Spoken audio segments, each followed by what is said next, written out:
कल तक 20 adjustment cover किए, आज अपने स्टार्ट करें 21 से। 21 में पहला बड़ा बेसिक से एडजस्टमेंट है, बोलता है अगर आपने किसी भी कैपिटल एक्सपेंडिचर को अगर भूल से रेवेन्यू एक्सपेंडिचर ट्रीट कर लिया तो क्या होगा। जैसे फॉर एग्जांपल अगर हम आपको बोले, एक बेसिक सा एग्जांपल हम आपको बोल रहे हैं कि wages paid for installation of factory shade, आपने वेजेस पे किया for installation of factory shade ₹20,000 और आपने इसको भूल से डाल दिया वेजेस के अंदर। सिचुएशन समझा? वेजेस पे किया for construction of factory shade 20,000, but अब उसको डाल दिया वेजेस अकाउंट में। अगर हम लोग फैक्ट्री शेड के लिए वेजेस पे करेंगे तो ये तो अपना कैपिटल एक्सपेंडिचर है, और फैक्ट्री शेड कहां पर जाना चाहिए? बेसिकली आपका बिल्डिंग में, बट अब उसको भूल से दिखा दिया वेजेस में। तो सिंपल क्या करो, वेजेस से माइनस करो और बिल्डिंग में ऐड कर दो। बेसिक सा चीज है, ठीक है। अब हो सकता है, अब ये तो सिंपल से आपने बहुत बार किया, अब इसमें ट्रिक और एडवांस लेवल क्या बन सकते हैं। अब एग्जाम में क्या करेगा, आपको ऐसा ही एडजस्टमेंट दिया और नीचे एक और आइटम लिख के दिया कि बिल्डिंग पे आपका डेप्रिसिएशन लगेगा 10%। तो इस एडजस्टमेंट को करने के बाद आपको डेप्रिसिएशन लगाना पड़ेगा। जैसे आपको बिल्डिंग नॉर्मली दिया हुआ 1 लाख का, यहां पर आप इस अमाउंट को ऐड किया, उसके बाद आप इसका एडजस्टमेंट करेगा। मेरा बात समझा हम क्या बोला? श्योर? अच्छा, अब इसमें और एक और एडवांस बनेगा, वो हम 1 मिनट रुक के बताएगा आप लोगों को, बट ये पहला बात समझ गए आप लोग। Treating capital expenditure as revenue expenditure, simple wages से निकालो और आप उसको बिल्डिंग में ऐड कर दो। अब एग्जाम में क्या करेगा एग्जामिनर, और पेपर को थोड़ा सा स्पाइस अप करने के लिए पहले आपको एडजस्टमेंट दे देगा डेप्रिसिएशन का, उसके बाद सेकंड में लिखेगा ये वाला एडजस्टमेंट।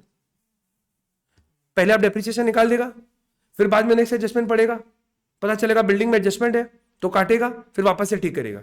तो बेटर इसलिए क्या बोलता है, जब भी आप पूरा क्वेश्चन सॉल्व करते हैं पहले एडजस्टमेंट पढ़ो, उसके बाद क्वेश्चन को सॉल्व करना स्टार्ट करो। यहां तक ये वाला क्लियर है? अच्छा, 22 बड़ा इंटरेस्टिंग सा एडजस्टमेंट है। Goods sold but not recorded, goods बेचा पर उसको रिकॉर्ड नहीं किया, तो सेल्स को रिकॉर्ड करेंगे तो एंट्री क्या बनेगा? Debtor to sales. तो एक तो डेटर को बढ़ा दो और सेल्स को बढ़ा दो, डेटर में भी अमाउंट को ऐड कर दो, सेल्स में अमाउंट को ऐड कर दो। ये क्लियर है? अब इसमें कंफ्यूजन पता क्या होता है, कुछ लोग को लगता है कि इसका एक इंपैक्ट क्लोजिंग स्टॉक में भी आएगा। किसी को लग रहा है ऐसा? नहीं। एक चीज ध्यान रखना, आप अपने बिजनेस में क्लोजिंग स्टॉक को कैसे निकालते हैं? निकालने का तरीका क्या है? उसको बोलते हैं फिजिकल वेरिफिकेशन। स्टोर में जाओ, काउंट करो कितना आइटम है, उसको ऐड करो, उसका रेट लगाओ, क्लोजिंग स्टॉक आ गया। हम अपने गोडाउन में गया, 100 यूनिट मेरे को पड़ा हुआ मिला, किस दिन? 31 को। हर एक का दाम कितना है? 10 रुपया, क्लोजिंग स्टॉक 1000 रुपए का। अब अगर आप गुड्स को बेच दिया बट उसको रिकॉर्ड नहीं किया, अगर बेचा तो क्या वो अभी भी आपके गोडाउन में है? नहीं। तो गोडाउन में नहीं है तो क्लोजिंग स्टॉक ठीक किया है, उसको माइनस प्लस करने का जरूरत नहीं है। ये क्लियर है? तो श्योर? अच्छा, गुड्स कुछ बोल रहे हैं, बोलो।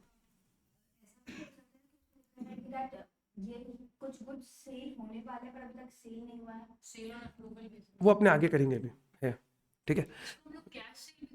नॉर्मली फाइनल अकाउंट्स में कोई भी एडजस्टमेंट आपके कैश और बैंक को जनरली इंपैक्ट नहीं करता है, जनरली। तो कभी भी अगर आपको बोलेगा ना goods sold but not recorded, तो आप उसको हमेशा क्रेडिट सेल ही मानेगा।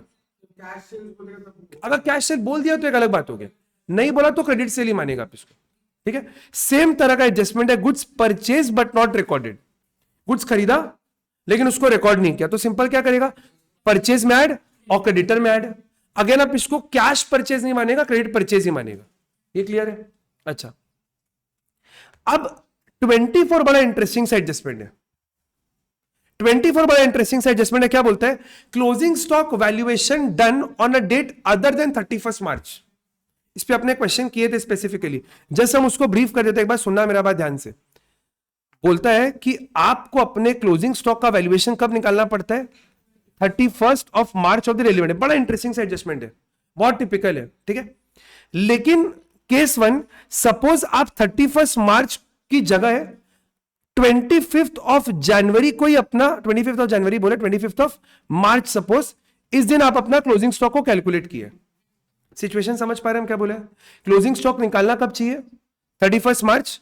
बट आपको मालूम था कि 31 मार्च को कोई कारण से हम नहीं निकाल पाएगा क्लोजिंग स्टॉक, तो आपने क्या किया?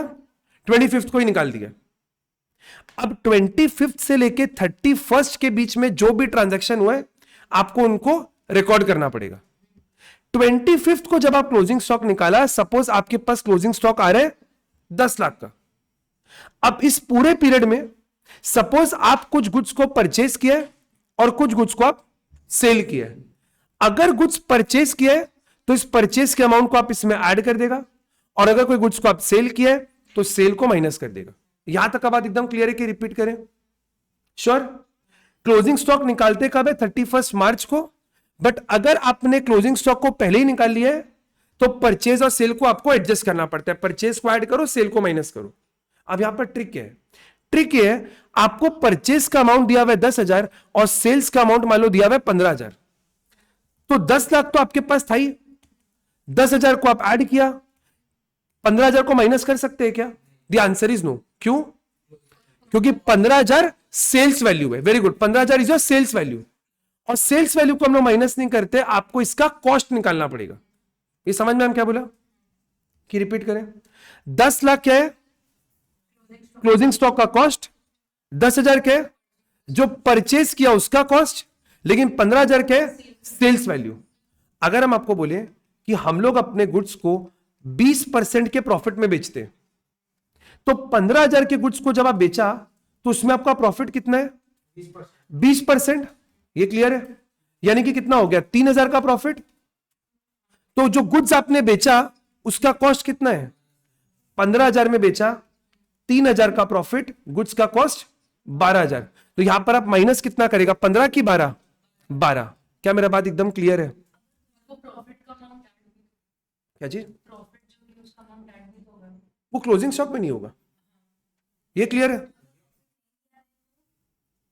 प्रॉफिट वो क्वेश्चन देगा आपको प्रॉफिट। अगर बाई चांस नहीं दिया, हो ही सकता है नहीं दे, तो फिर आप 15,000 को मान लेगा कि हम लोगों ने 15,000 की चीज को 15,000 में ही बेच दिया। बट आपको देगा क्वेश्चन, जनरली डेटा देगा। अब हम इसमें एक और एग्जांपल बता रहे, फिर हम आप लोगों का डाउट लेगा। ये क्लियर है बेसिकली? एक बार हम इसमें एक और एग्जांपल ले रहे हैं। सपोज, सुनना, जो लेट ज्वाइन किया सुनना प्लीज आप लोग। देखो, सपोज वापस से बोल रहे हैं, आपको क्लोजिंग स्टॉक हमेशा निकालना होता है जनरली ईयर के एंड में, 31 मार्च को। बट किसी कारण से आप 31 मार्च को क्लोजिंग स्टॉक नहीं निकाल पाए और आप इसको निकाला 5th of April 2023 को, मतलब करीब करीब 4-5 दिन के बाद। सिचुएशन क्लियर है? बट आपको निकालना कब चाहिए? 31 को। बट इस दिन आप क्लोजिंग स्टॉक निकाला और क्लोजिंग स्टॉक का आपका वैल्यू निकल कर आ रहा है 10 लाख रुपए। इस 5 दिन में जो भी ट्रांजैक्शन हुआ है उन ट्रांजैक्शन को आपको रिवर्स करना पड़ेगा। यही तो होता है। वापस सिचुएशन बता रहे हैं, क्लोजिंग स्टॉक निकालना कब चाहिए? 31 मार्च को। बट 31 मार्च को आप नहीं निकाल पाया, कब निकाला? 5 तारीख को। इस पूरे पीरियड में जितना भी आपका परचेज हुआ है, जितना भी सेल हुआ है, उसको आपको उल्टा करना पड़ेगा, तभी तो पीछे जाएगा। ठीक है? सपोज ये क्लोजिंग स्टॉक एक्स निकलता, मान लो जो कुछ परचेज हुआ वो ऐड, सेल हुआ वो माइनस, क्लोजिंग स्टॉक कितना आ रहा है? 10 लाख रुपए। तो जो आपने परचेज किया उसको माइनस कर दो, जो सेल किया उसको वापस से ऐड बैक कर दो। उल्टा कर देना पड़ता है क्योंकि आपको पीछे जाना है, यहां से पीछे जाना है। लॉजिकल? पिछले क्वेश्चन में क्या बोला था? आगे जाना है, तो परचेज को ऐड, सेल को माइनस। यहां पर 5 दिन पहले का स्टॉक में आना है, तो उल्टा कर दो। परचेज ऐड होता है उसको लेस कर दो, सेल माइनस होता है प्लस कर दो। ये क्लियर एकदम? इस पे क्वेश्चन अपने आज ही करेंगे, but concept I think clear है। कुछ पूछना है यहां तक तो बोलो। उसको भी एडजस्ट कर देंगे एकदम। जैसे आप यहां पे सपोज आपके पास यहां पे कितने का स्टॉक था? एक्स। जो परचेज किया वो add, purchase return minus, sales किया वो माइनस, और sales return add, and this should be equal to 10 lakh. इसको उल्टा कर दो, एक्स तो निकाल ही पाएगा, उधर जाएगा तो माइनस। ये हम फॉर्मूला, हम ये 25 तारीख का लिया, एक्स कितने का है? 31 का। यहां से यहां तक जो वो तो एडलेस ही होगा। उल्टा जाने के लिए फिर कैलकुलेशन के लिए आप उसको माइनस कर देगा। समझ में हम क्या बोल रहे हैं? श्योर? क्लियर है यहां तक सबको? आइए,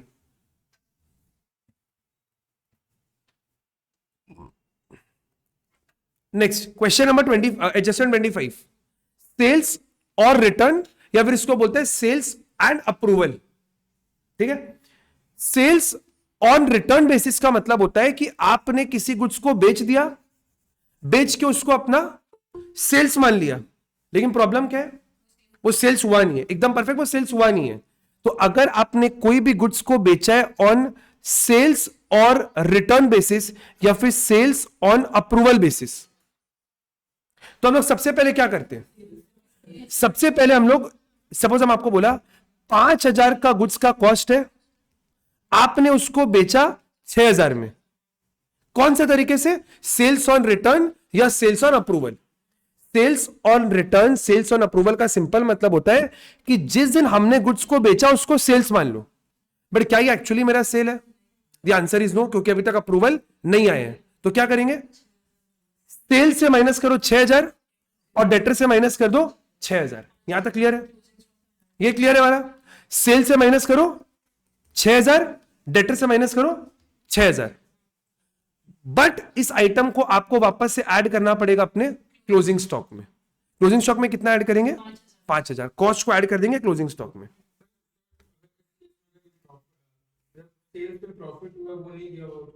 इसमें सेल पे प्रॉफिट का जरूरत ही नहीं है, अगर सेम, अगर कॉस्ट नहीं दिया हुआ तो फिर तीनों में 6,000 को एडजस्ट करेंगे। बट एक क्वेश्चन, अगर देखो ये सब क्या है, ये सब एकदम टिपिकल एडजस्टमेंट है, नॉर्मली एग्जाम्स में आपको कम पूछता है। आपने जो कल तक किए 20 तक एडजस्टमेंट, वो मोस्ट आस्क्ड एडजस्टमेंट है। इसके बाद जो आज जो आपको एडजस्टमेंट करा रहे ये सब थोड़ा सा कम, एटलीस्ट फ्रॉम 20 टू थोड़ा सा कम पूछा जाता है एनुअल एग्जाम में। बट अगर पूछा गया और अगर आप एडजस्टमेंट नहीं देख के गया होगा तो एग्जाम में नहीं कर पाएगा, ये पक्का बात है।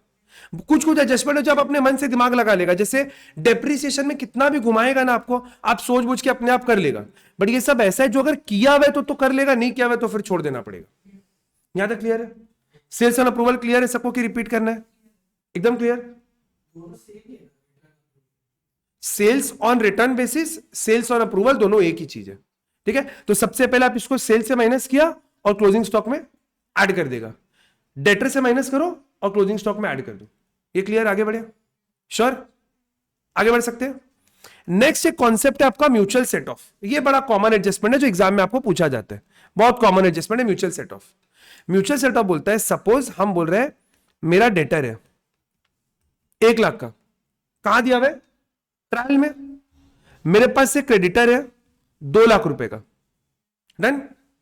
तो बोलता है creditor includes an amount of mister Ram. Creditor sorry debtor के अंदर एक आदमी है राम, जिससे मेरे को 10,000 रुपया लेना है, लॉजिकल। क्रेडिटर में भी वो सेम आदमी है राम, जिसको मेरे को 8,000 रुपया देना है। ऐसा एडजस्टमेंट किया आपने, इस एडजस्टमेंट को हम लोग बोलते हैं म्यूचुअल सेट ऑफ। सिचुएशन समझा कि रिपीट करें वापस। ये जो दो डेटा है ये आपको दिया हुआ है ट्रायल बैलेंस के अंदर, लॉजिकल। अभी क्या बोल रहे हैं, डेटर के अंदर एक आदमी है राम, जिससे अपने को मिलना है 10,000, क्रेडिटर के अंदर वो सेम आदमी है राम, जिसको देना है 8,000। क्या करते हैं अपने, जो दोनों में लोअर अमाउंट है, कौन सा लोअर है, 8, उसको माइनस कर देंगे डेटर से भी और उसको माइनस कर देंगे क्रेडिटर से भी। एकदम सिंपल सा बात है। लोअर क्यों, ये एक तरीका याद रखने का, बट इसके पीछे का रैशनल क्या है कि हमको डेटर से, हम रमन को क्या बोलेगा, 8 छोड़ो, नेट में कितना पैसा दे दो मेरे को, 2,000 रुपया। तो दोनों से 8,000 गया ना, क्योंकि नेट में को डेटर से कितना मिलना है, 2,000। तो डेटर में कितना, 2 दिखना चाहिए। अगर हम इस डेटर को आपको फैक्चुअली लिख के दिखाएं तो डेटर कुछ ऐसा दिख रहा है, 1 90 और 1 10 और 10 कौन है, राम। अगर हम क्रेडिटर का बात करेगा तो क्रेडिटर कितने का हो गया, एक है 192 और एक है 8,000, लॉजिकल। 8,000 रुपया देना है, 10,000 लेना है, तो 8 हटाओ भैया, नेट पे 2,000 रुपया रिसीव करो। इसलिए बोलता है जब भी ऐसा म्यूचुअल सेट ऑफ का कॉन्सेप्ट आया एग्जाम पर्पस के लिए, जो दोनों में लोअर है उसको दोनों से माइनस कर दो। लॉजिक हम आपको समझा दिया क्यों होता है, और एग्जाम पॉइंट ऑफ व्यू से क्या करना है, जो दोनों का लोअर होगा उसको दोनों से माइनस कर देना। क्या मेरा बात एकदम क्लियर है कि रिपीट करें वापस, श्योर, आगे बढ़े। नेक्स्ट बहुत टिपिकल एडजस्टमेंट है एडजस्टेड परचेज। एडजस्टेड परचेज का मतलब हो गया, ये बताया था पहले वाले क्लास में, एडजस्टेड परचेज का मतलब opening stock plus purchase minus closing stock. अगर आपको ट्रायल बैलेंस के अंदर एडजस्टेड परचेज दिया हुआ है 2 लाख का, तो आपको पक्का ट्रायल के अंदर क्लोजिंग स्टॉक भी देगा 80,000 रुपए का सपोज, तो आप अपने ट्रेडिंग अकाउंट में क्या लिखेगा? केवल लिखेगा एडजस्टेड परचेज 2 लाख का, और 3 चीज नहीं लिखेगा। ओपनिंग स्टॉक को लिखेगा नहीं, परचेज को लिखेगा नहीं, परचेज रिटर्न हुआ तो लिखेगा नहीं, और क्लोजिंग स्टॉक को भी लिखेगा नहीं। क्या मेरा बात क्लियर है कि रिपीट करें? एक बार रिपीट करते सुनना, लेकिन वापस ध्यान से। चलो ठीक है। अगर आपको क्वेश्चन में दिया है एडजस्टेड परचेज 2 लाख का, और आपको ट्रायल बैलेंस में दिया है क्लोजिंग स्टॉक 80,000 का, दोनों डेटा कहां दिया हुआ है? ट्रायल बैलेंस में। ये क्लियर है? अगर एडजस्टेड परचेज क्वेश्चन में दिया हुआ है, सिंपली इस एडजस्टेड परचेज को ट्रेडिंग में बैठा दो। और ट्रेडिंग में नॉर्मली क्या क्या आता है? ओपनिंग स्टॉक उसको लिखना मत, परचेज होगा उसको लिखना मत, परचेज रिटर्न होगा उसको लिखना मत, क्लोजिंग स्टॉक होगा उसको लिखना मत। 4 आइटम का एक कॉम्बो एडजस्टेड परचेज। क्या मेरा बात क्लियर है?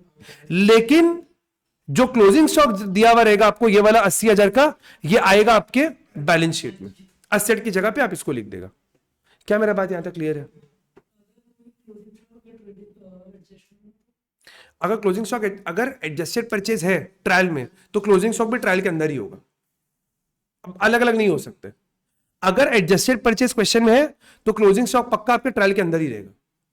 क्या मेरा बात क्लियर है? अब इसी में एक और एडजस्टमेंट जो हम लिखा नहीं है बट फिर भी हम समझाते हैं, वो है आपका कॉस्ट ऑफ गुड्स सोल्ड का। बोले, आपको ट्रायल बैलेंस दिया हुआ है, ट्रायल बैलेंस के अंदर आपको आइटम दिया हुआ है सीओजीएस 1 लाख का। सेम ट्रीटमेंट, सीओजीएस अगर आपको दिया हुआ रहेगा, तो आप अपने ट्रेडिंग अकाउंट में सिंपली नाम क्या लिख देगा? To cost of goods sold 1 lakh रुपए। और क्या क्या चीज नहीं लिखेगा ट्रेडिंग में? ओपनिंग लिखेगा नहीं, परचेज लिखेगा नहीं, परचेज रिटर्न लिखेगा नहीं, वेरी गुड, डायरेक्ट एक्सपेंस को आप लिखेगा नहीं, और क्लोजिंग स्टॉक को भी लिखेगा नहीं। समझ में क्या वापस बोले? ट्रेडिंग का डेबिट साइड में केवल यही आएगा, और इस साइड में सेल आ जाएगा, क्योंकि आप पढ़ा है ना, sales minus COGS is gross profit. As simple as that. क्या मेरा बात क्लियर है? मतलब एडजस्टेड परचेज और सीओजीएस में केवल एक आइटम का फर्क है, direct expense. Sense? Closing stock दोनों में सेम, दोनों बैलेंस शीट में आएगा, दोनों में। मतलब अगर हम यहां पे आपको बताइए, ये वाला एडजस्टेड परचेज एंड सीओजीएस दोनों का लगभग ट्रीटमेंट सेम है, खाली डायरेक्ट एक्सपेंस का फर्क है, और कोई फर्क नहीं है। क्लियर है जतिन? पक्का वापस बोलना है? ठीक है, क्लियर? रिपीट करना है कि क्लियर है? श्योर एकदम? चलिए नेक्स्ट है आपका ट्रांसफर टू जनरल रिजर्व। सुना प्लीज मेरा बात ध्यान से। सपोज आप अपना पीएल बना रहे हैं, ठीक है? पीएल में आपको बाई साइड में बहुत सारा इनकम दिया हुआ है, अलग अलग आइटम, सारे को ऐड कर आ रहे हैं सपोज 3 लाख रुपए। डेबिट साइड में आपको बहुत सारा एक्सपेंस दिया हुआ है, सारे को ऐड कर आ रहे हैं सपोज 2 लाख रुपए। लॉजिकल? अब 3 लाख में से 2 लाख को अगर आप माइनस करेगा, तो आपके पास नेट प्रॉफिट बच रहा है 1 लाख रुपए। आपको क्वेश्चन में बोला 10% of net profit is to be transferred to general reserve. जो नेट प्रॉफिट निकला उसका 10% को डालो जनरल रिजर्व में। क्या करेगा? पीएल में लिखेगा टू जनरल रिजर्व, 1 लाख का 10% 10,000, और एक्चुअल आपका नेट प्रॉफिट कितना बचा? 90,000। ये क्लियर सबको कि रिपीट करना है? नहीं, इसमें कुछ नहीं, कुछ एकदम प्लेन सिंपल। बता ये पीएल क्लियर है? तो पीएल क्लियर है? अच्छा, एक सेकेंड। और सेम अमाउंट को आप अपने बैलेंस शीट के लाइबिलिटी साइड में भी लिखेगा, जनरल रिजर्व 10,000 रुपए। अब जनरल रिजर्व का मतलब क्या होता है? तो आपने जो प्रॉफिट कमाया, कितना प्रॉफिट कमाया? 1 लाख। आप बोल रहे हैं उसमें से 20,000 को हम प्रॉफिट से निकाल के साइड में रख देगा। कहां रखेगा वो पैसा? बिजनेस में। और बाकी जो 90,000 है किसको दे देगा? ओनर को। तो जब आप कैपिटल निकालेगा तो कैपिटल में ऐड कितना होगा? 90, और उसी से एक अमाउंट कट के कहां चला गया? General reserve. हमकी पता फ्यूचर में क्या काम आएगा हमको भी नहीं पता, कुछ में भी कंटिजेंसी हुआ तो उसको मीट करने के लिए काम में आएगा। कैपिटल में ऐड नहीं होगा, कैपिटल में ऐड होगा जो पैसा ओनर लेके जाएगा, which is your net profit.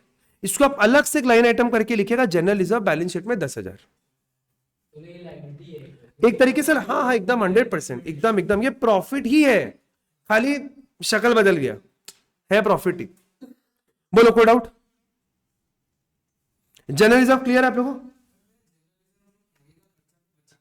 नहीं, बचाने का हमको नहीं पता किस लिए, प्रॉफिट से साइड रखा हुआ पैसा है बस।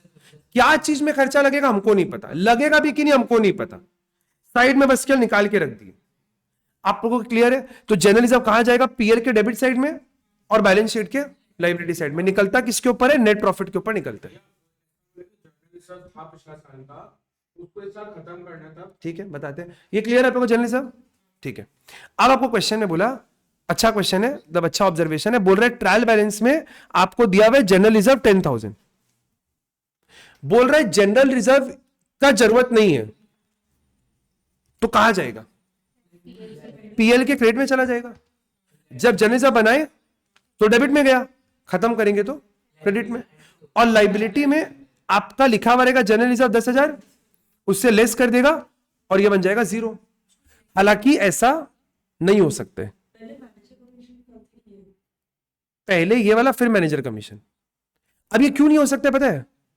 कोई आदमी लास्ट ईयर का साइड किया हुआ पैसा को इस साल के प्रॉफिट में डाल के अपना टैक्स लायबिलिटी क्यों बढ़ाएगा? बट होने को हो सकता है, आप पूछा तो हम आपको बता दिया, बट ऐसा जनरली नहीं मिलेगा आपको एडजस्टमेंट। नहीं, कैपिटल में क्यों? तो खत्म हो गया ना, जनरल रिजर्व खत्म और वो चला गया आपके प्रॉफिट, प्रॉफिट से यहां से होते हुए चला जाएगा कैपिटल में। स्पेसिफिकली भी पूछ सकते हैं कि इस चीज का रिजर्व बनाना है। हाँ बोल सकते हैं, लाइबिलिटी में रिजर्व है, प्रॉफिट ही तो है, प्रॉफिट कहां जाता है? एक बात बताओ, जब हम क्या बोला आपको, आप लोग मेरा बात शायद ध्यान से सुन नहीं रहे, हम क्या बोला? जनरल रिजर्व जब बनाया तो कहां दिखा? तो पहले भी अगर होगा तो भी तो लाइबिलिटी में ही जाएगा, उसका नेचर ही लाइबिलिटी है। Reserve is what? प्रॉफिट का दो टुकड़ा, एक टुकड़ा ओनर लेके जाएगा, एक टुकड़ा बिजनेस में पड़ा रहेगा, है तो उसका नेचर वही।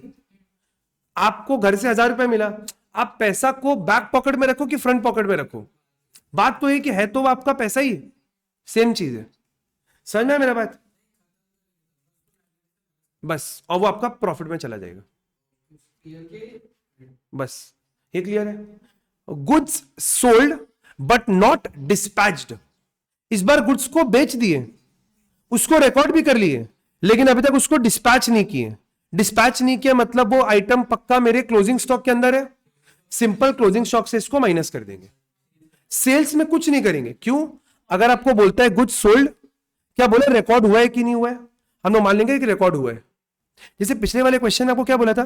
Goods sold but not recorded, इस बार क्या बोल रहे हैं? गुड्स सोल्ड, आगे कुछ बोला नहीं, मतलब रिकॉर्ड हो गया, सिंपली आपने उसको डिस्पैच नहीं करे। डिस्पैच नहीं करे मतलब वो आपके गोडाउन में पड़ा हुआ है, तो सिंपल अपने स्टॉक से माइनस कर दो।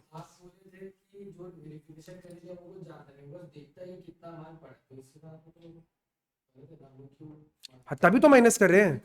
जब इसका फिजिकल वेरिफिकेशन हुआ तो ये मेरे स्टॉक के अंदर आ गया, बट बाद में क्या पता चला कि एक्चुअली माल बिक चुका है, उसको स्टॉक से माइनस कर दो। ऑन पेपर आप इसको माइनस कर रहे हैं, रहेगा तो अभी भी आपके गोडाउन में ही, ऑन पेपर आप इसको माइनस कर दिया। मेरा बात क्लियर है? तो देखो मेरे अकॉर्डिंग जितना पॉसिबल प्रोबेबल एडजस्टमेंट बन सकता था वो सारा हम आपको समझा दिया। बोलने को अपने 30 एडजस्टमेंट कवर किए, लगभग हम आपको 40 से 45 एडजस्टमेंट समझा दिए, जो मेरे अकॉर्डिंग आपके एग्जाम में मैक्सिमम आपको पूछा जा सकते हैं। इसके अलावा एडजस्टमेंट कुछ भी बन सकता है, वापस आपको बता रहे हैं। लेकिन अगर आपको 40-45 एडजस्टमेंट समझ में आ गया तो कुछ भी एडजस्टमेंट बनेगा ना, आप उसको कैटर कर सकते हैं। यहां तक क्लियर है? बोलो।